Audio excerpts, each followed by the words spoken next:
Okay, let's unpack this. We're diving into, well, an extraordinary high-stakes moment in American civil military history. Definitely high stakes. The date was September 30, 2025. The location, Marine Corps Base Quantico, Virginia. And the stage was set for a pretty fundamental confrontation. Yeah, it wasn't just, a standard meeting. It was this abrupt global recall. Almost 800 U.S. generals, admirals, senior officers. 800. Yeah, basically the entire top operational command structure, all summoned on really short notice. To receive marching orders, right, from President Trump and his Secretary of War, Pete Hegseth. Exactly, marching orders. It's just a staggering logistical reality, and strategically. Well, that's the thing. The administration framed it as a necessary reset of military culture. Shift toward meritocracy, toughness, pure warfighting readiness. But you're right to flag the strategic side of it, gathering that many crucial commanders in one spot.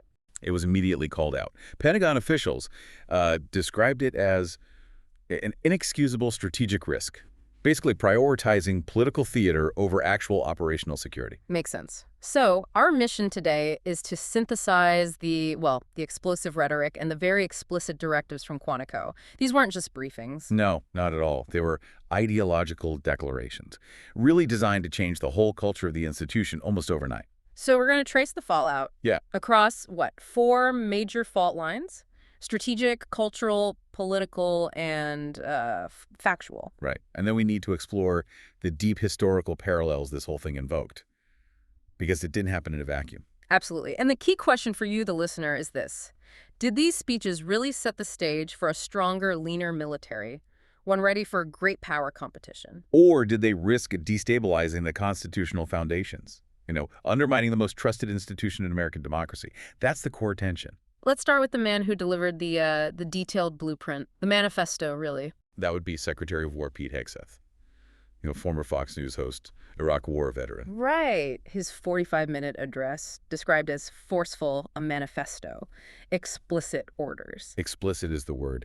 And the banner was fighting comfort and bureaucracy, things he claimed had crept into the ranks. What's fascinating, I think, is the speed and the specificity. This wasn't like a suggestion. No, it was immediate policy reversal across so many dimensions, and the core theme he just hammered on was merit and standards. And merit, meaning? Meaning promotion strictly merit-based, explicitly eliminating gender and race as factors in, the advancement metrics. And he tied that directly to physical demands, right, redefining fitness. Immediately.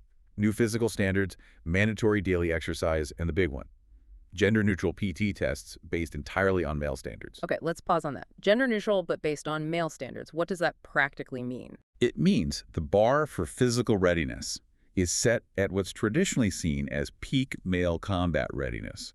It effectively ignores previous accommodations or different standards that were sometimes used, partly to retain female service members. So the message is? Uncompromising physical combat capability, or at least the aesthetic of it. That's the priority now, regardless of gender. It signals a really clear shift. And it wasn't just fitness. There was a cultural piece, too, focused on appearance. Oh, yeah.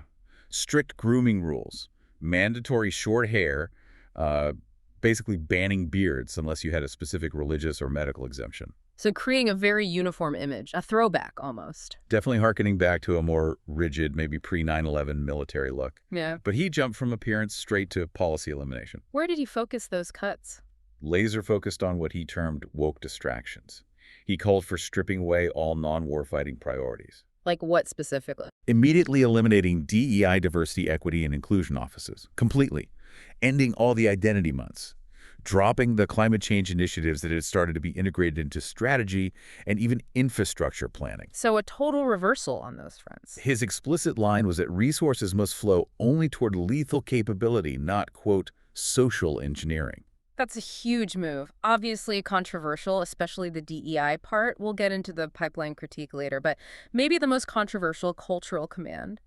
Reviving toughness in training. He mentioned shark attacks. Right. For listeners who haven't been through basic, what does that mean? What is a shark attack? Okay, so a shark attack is this incredibly intense, often pretty humiliating training tactic, usually in the very first days of basic training. How does it work?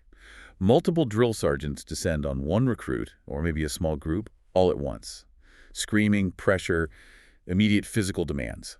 The goal is complete sensory and psychological overload. To break them down. Essentially, yeah, to test their ability to function under just extreme stress. But these practices, they were largely stopped, or at least curtailed, decades ago. Why? Concerns over widespread hazing, causing psychological trauma, and fostering, frankly, toxic leadership. So Hegseth is bringing back methods that a lot of modern military experts think are actually counterproductive, maybe even promoting abuse. That's certainly the criticism, that it confuses abuse with discipline. Yeah. And he didn't stop at culture. He announced clear, faster accountability measures, too. Right. The 10 immediate reforms. What stood out there? 2 big procedural changes. First, streamlining the complaints procedure. His framing was to discourage frivolous claims. Which critics worried would discourage valid claims, harassment, misconduct. Exactly. That's the fear. And second, they announced a fast-track dismissal process for underperforming or non-compliant officers. The message being, Get with the program or get out quickly. There's a new standard, and failure means rapid termination. and he backed that up with a pretty direct threat, didn't he, rhetorically? Oh, absolutely, an open threat.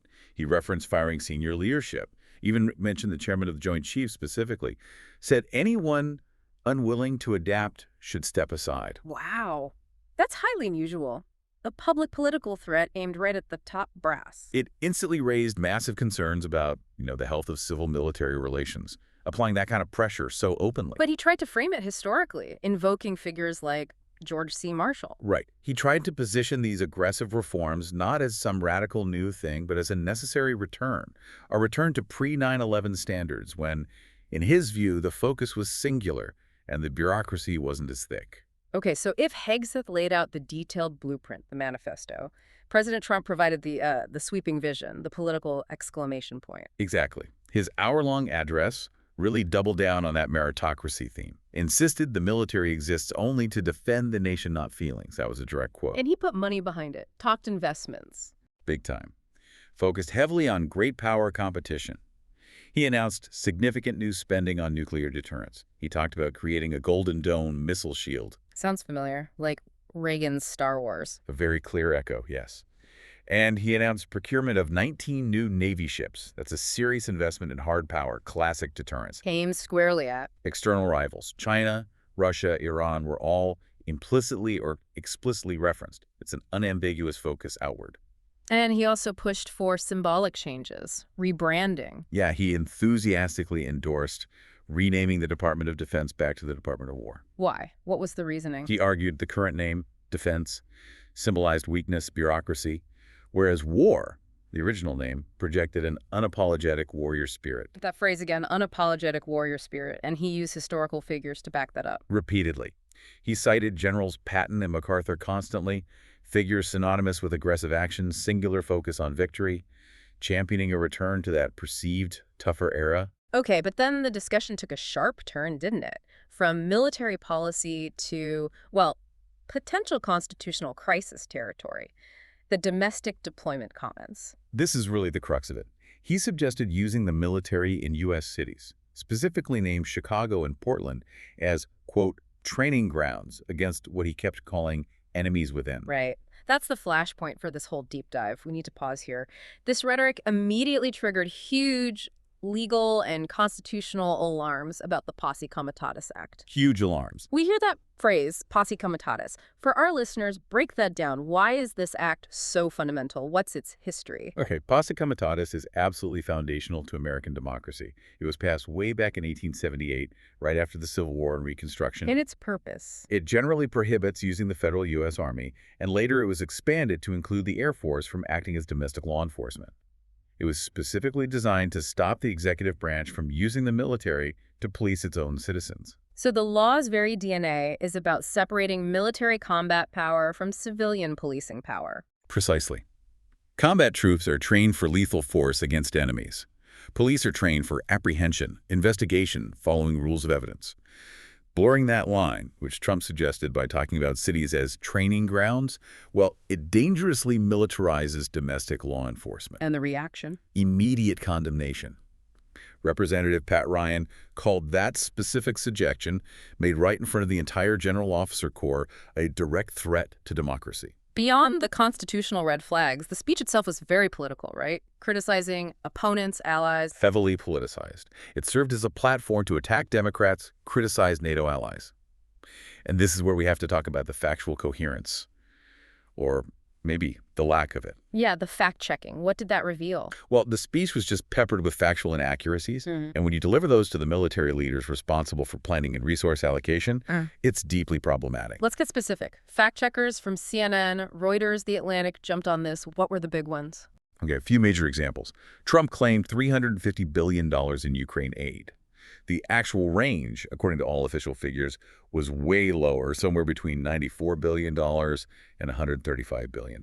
That's a massive exaggeration. What else? He inflated migrant counts, claimed 25 million. The actual estimates are closer to 11 to 13 million. Again, doubling or more. Right. And he claimed personal credit for getting NATO allies to meet the 2% defense spending goal.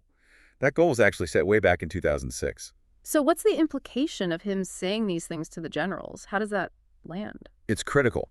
When the commander-in-chief inflates aid to a war zone by hundreds of billions, or triples the number of undocumented people potentially framing them as a domestic threat, it means military planning could start being based on faulty, politically driven numbers, not solid intelligence. Generals rely on accurate situational awareness. Their careers depend on it. Yeah. So hearing their marching orders based on stuff that's demonstrably false, it must create this profound institutional tension. Do they plan based on reality or the political narrative? Yet some outlets focused elsewhere. Yeah, right-leaning outlets largely seem to prioritize the overall vision, the common sense reset idea, over these specific factual problems. The ideological push seemed more important to them than the statistical details. Okay, so the reaction to Quantico, it wasn't simple. It was immediate, complex. And the criticisms didn't just come from one place, right? They kind of coalesced along 4 distinct lines. Yeah, 4 clear fault lines emerged, showing just how wide the impact was: military, political, cultural, #AA, strategic risks. Let's start with the most basic one, the operational critique. Pentagon officials, pretty much across the board, slammed the decision to gather nearly 800 top commanders in one place, calling it an inexcusable strategic risk. Universally condemned from a security perspective. Is there any justification given? Why was this massive, unprecedented gathering deemed necessary? None that satisfy the operational experts. The consensus was it was about political optics. The powerful visual of the president addressing his entire senior officer corps. Optics over security. Common sense strategic risk mitigation just went out the window. I mean, think about it. In an era of great power competition, you gather the collective operational brain of the U.S. military in one targetable location. It's a single point of failure. Exactly. If any adversary, Russia, Iran, whoever, had decided to strike Quantico that day, the global U.S. command structure would have been, well, functionally decapitated for weeks, maybe months. It showed a profound disregard for basic operational security. That vulnerability kind of highlights a second strategic critique, doesn't it? This idea that they were using an obsolete warfare lens. Right. Economist Paul Krugman and others made this point forcefully, that the intense, almost macho focus on physical toughness ignores how modern wars are actually fought. It's creating a force maybe ready for the last century's fight. The argument being that nostalgia is masquerading as policy. Today's conflicts are fundamentally one with drones, AI, cyber capabilities, satellites, complex logistics, not just sheer physical endurance or, as Krugman put it, bulging biceps. So prioritizing those male-normed PT tests and harsh training. Critics argue it diverts attention and resources away from the high-tech cognitive demands of 21st century war. You might even actively deter the kind of cerebral talent you desperately need to win in cyberspace if you're only focused on 20th century physical standards. But the counter-argument came from conservative outlets like National Review. They framed it as a common-sense reset, basically arguing that fitness and discipline are the bedrock, non-negotiable foundations for readiness, no matter how many drones you have. Their view being that the previous focus on diversity, climate change, etc., created a soft military. Exactly. Ill-prepared for real combat, in their view. #Be cultural and personnel fallout. The DEI debate. Okay, let's shift to the cultural and personnel side. The aggressive dismantling of DEI initiatives, that set off immediate alarms about the talent pipeline, right? Especially in an all-volunteer force. Huge alarms. Critics warned that ending identity months, gutting DEI offices, forcing these male-normed PT standards, it risks alienating crucial talent pools, specifically women and minorities. Let's dig into the why there. Why is diversity, cognitive, cultural, seen as so critical for modern roles? Like cyber and intelligence. It's not just about numbers, is it? Not at all. Think about cyber warfare. The threats are often non-traditional, coming from incredibly diverse cultural or ideological backgrounds. Oh, diverse team. A diverse team brings a wider range of perspectives. People from different backgrounds, geographical, racial, gender, they're potentially better equipped to anticipate non-standard threats. Recognize subtle cultural cues in enemy communications. Avoid the kind of intellectual blind spots that a more uniform monocultural group might develop. So narrowing the recruitment pool based on physical standards or ideology. Critics argue you're sacrificing the cognitive depth needed to win these complex 21st century strategic battles. You're shrinking the pool of potential problem solvers. And then there's the ethical angle, reviving shark attacks. Military ethicists warn this encourages toxic leadership. Where's the line between tough discipline and toxic leadership? It's a fine line, but a critical one. Traditional discipline involves rigor, stress, building resilience. Toxic leadership involves humiliation, abuse of power, psychological breakdown that serves no actual training purpose. It's about dominance, not development. In the risk. Ethicists argue that normalizing that kind of high-pressure humiliation risks creating officers who believe they have to violate ethical norms to get the mission done, Right. which can lead to ethical lapses in combat, or, in the worst case, contribute to a culture where war crimes become more likely because people have learned to prioritize obedience over basic morality. But the supporters saw it differently. Yeah, supporters defended the whole push fitness harsh methods as necessary tough love. They argued it was needed to restore discipline and fight what they saw as softness creeping in, especially after decades of focus on counterinsurgency, which was often more decentralized. ##C, political and constitutional implications. This feels like the most dangerous fault line, the one that directly impacts the military's relationship with democracy itself. Senator Jack Reed warned that Trump was injecting partisan politics directly into the military. Yeah, undermining its fundamental constitutional role as an apolitical, neutral force. That was Reed's core concern. And the biggest political fallout definitely came from that constitutional blurring, the domestic deployment comments, using cities as training grounds. That was flagged immediately as potentially violating the Posse Comitatus Act. It dangerously blurred the line between military power and civilian police power. The rhetoric itself suggested using combat troops against American citizens, which is exactly what the military is supposed to be barred from doing. And the reaction inside the room, from the generals and admirals themselves. That was maybe the most telling sign. Reporters who were there noted the atmosphere among the brass was very subdued. There was this notable silence from the nearly 800 officers during Trump's most aggressive lines, especially the political attacks, the domestic deployment stuff, and the questionable factual claims. No enthusiastic applause for those points. That silence speaks volumes, doesn't it? More than just disagreement, maybe? It suggests deep institutional unease. These are officers sworn to uphold the Constitution, not a political party or a specific administration. That quiet, that lack of affirmation, was perhaps a silent form of resistance, a signal of their discomfort with the politicization of their role. #D, factual coherence. We have to circle back to the data distortion, because the military command structure runs on trust and accuracy. The fact-checking on immigration numbers, Ukraine aid, historical claims, it raises serious questions about the very foundation of this reset. How does it impact the brass, psychologically or operationally, when they're getting directives potentially based on faulty data? If the CNC says Ukraine aid is triple what it is, how does that affect planning for weapons, logistics, global stability assessment? It creates a potential crisis of confidence. Mm-hmm. Generals and admirals have to operate assuming their intelligence and the data from the top is basically sound. When it's clearly flawed or seems politically motivated, they're stuck. Stuck how? They're forced into this difficult position. Do they adapt their plans to fit the political narrative, even if it contradicts their own intelligence? Or do they stick to the facts as they know them and risk being seen as out of step or even insubordinate by the commander-in-chief? The danger being? The danger is that strategic direction starts serving political talking points rather than objective national security needs based on accurate assessments. Resources could be misallocated, threats misjudged. Okay, so To really grasp the weight of Quantico, we can't just look at it in isolation. We need to put it in historical context. These speeches touched on really fundamental, long-running clashes in U.S. history about the military's role and identity. Exactly. This deep dive really connects to moments that define the soul of the American military. Both Trump and Hegseth invoked General George S. Patton. That wasn't random, was it? Not at all. Patton is the archetype. He embodies that focus on uncompromising physical conditioning, aggressive spirit. His whole philosophy was that endurance, relentless training, forced marches, cold showers, total discipline, these were the keys to victory. So Hegseth's male standard PT tests. They're a direct modern echo of Patton's belief that raw physical superiority is what ultimately wins battles. But how does that Patton legacy fit with today's battlefield? He was a World War II tank commander. Precisely. His world was 20th century maneuver warfare.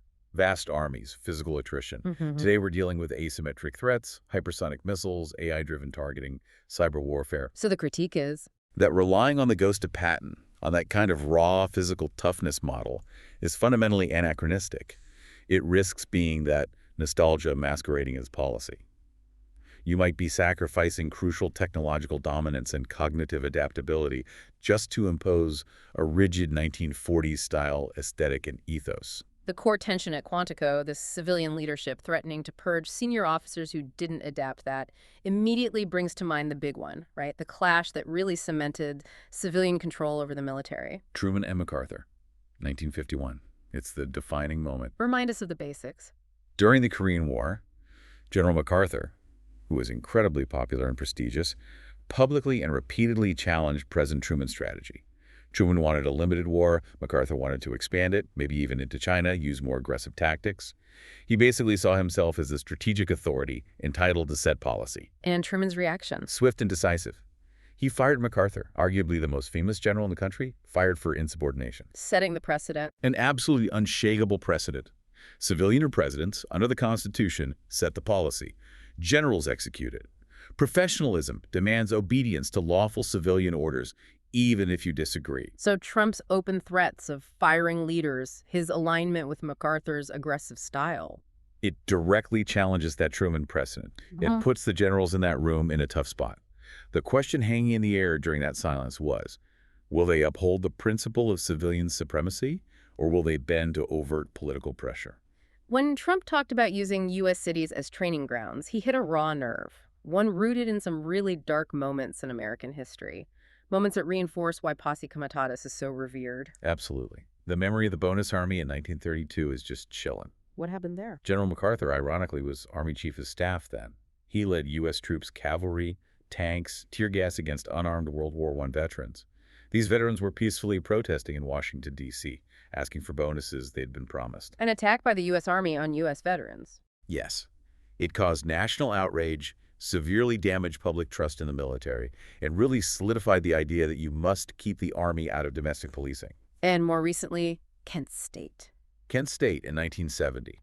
A terrible tragedy. National Guard troops firing on unarmed students during an anti-war protest. It became another stark symbol of a disaster that can happen when you use combat-trained forces in domestic law enforcement situations. So these historical events. They underscore exactly why Posse Comitatus exists. Combat troops are trained for lethal engagement against enemies. They're fundamentally the wrong tool for interacting with civilian populations during protests or unrest.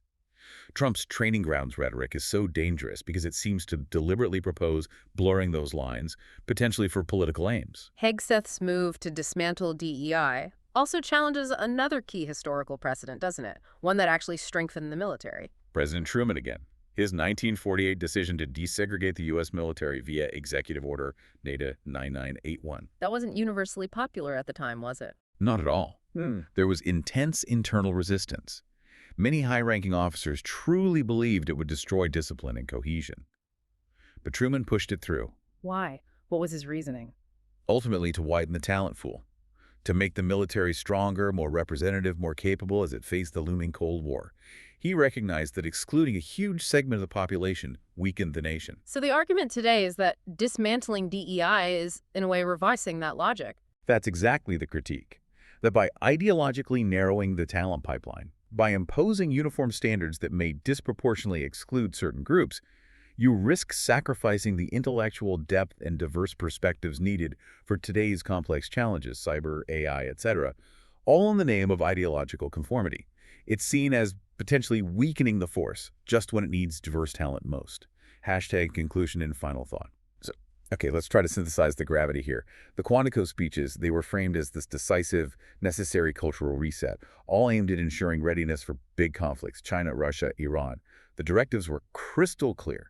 Toughness, absolute merit, strip away everything else. Right, that was the administration's narrative. But at the same time, they ignited these profound fears across the defense world.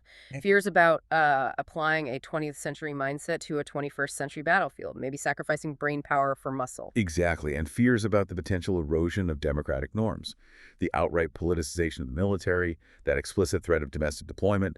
These are fundamental challenges. And the image we keep coming back to, that silence, the silence of those nearly 800 generals and admirals. That subdued reaction feels like the real hinge point of the whole event. It suggested deep political discomfort, maybe even a quiet institutional resistance brewing against directives perceived to cross constitutional lines. That silence is telling. It suggests the ultimate outcome here depends less on the words spoken from the stage. And far more on how those officers, the ones who sat in silence, choose to interpret and then implement these orders down the chain of command. Will they, can they, enforce this cultural reset while somehow still upholding constitutional norms? That's the tightrope. So the Quantico speeches, they might mark the start of a really profound military cultural experiment. Or they could be the prelude to a constitutional crisis. Oh, yeah. It revives that ancient question, the one that's haunted republics forever, really, going back to Rome. And that's the question we have to leave you, the listener, with. Will the army serve the Constitution or the man who commands it? A heavy question. We definitely encourage you to keep exploring the history here. Civil-military relations, the crucial role, and maybe the fragility of the Posse Comitatus Act as you process everything that unfolded at Quantico. Thanks for joining us for this deep dive.